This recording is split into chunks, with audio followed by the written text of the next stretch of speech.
we have to talk about something really important here, because every time we see a knee-jerk anti-all Muslims reaction, when we see an instance of terror like that with Charlie Hebdo and the kosher supermarket, the kosher market in France, there is this knee-jerk reaction that the problem is Muslims, period. And I want to dissuade you from having that knee-jerk reaction, not only because it is factually wrong and unethical and xenophobic and immoral, but because it helps the extremist terrorists. And I'll explain to you exactly why.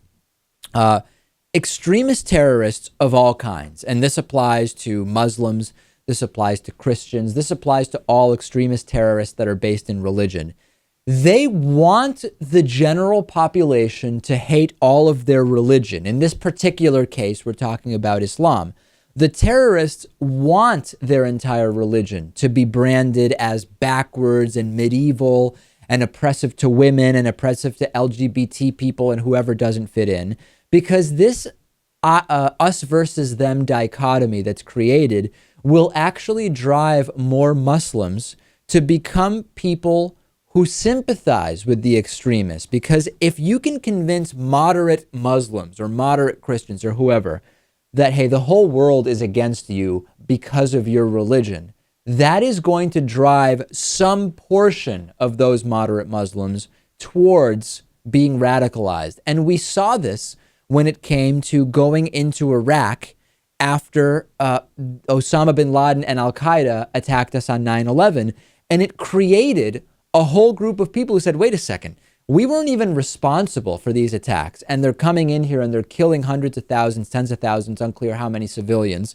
That is something that can further radicalize individuals who otherwise wouldn't be. So we need to remember that the being against all Muslims ideology is something that is not only a knee-jerk reaction we should avoid because it's wrong, the terrorists benefit from that, Lewis. Agreed. And you said that Islam is not the problem. You're right. Religion is the problem. There are still going to be plenty of people who think Islam is the problem, but we're not going to get rid of Islam. We're not going to get rid of religion.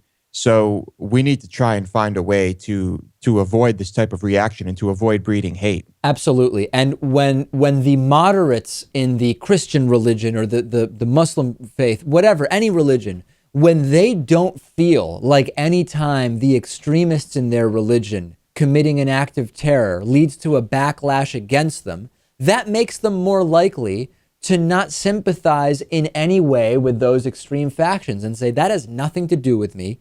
And the world at large knows that that has nothing to do with me. So instead of being radicalized and thinking of blowing something up, I'm going to go to work today and I'm going to provide for my family and I'm going to contribute positively to society. So we all need to remember that the knee-jerk reaction that it is all of those within a certain religion that are a problem, and this applies to every religion, is just flat out wrong. And we can't forget that, Lewis. And the knee-jerk reactions are very concerning. It's a concern. It's a problem. What can we really do? You know, we can tell people about this, but we're not going to have sensitivity training for children all throughout schools across the world. This is it's a huge problem.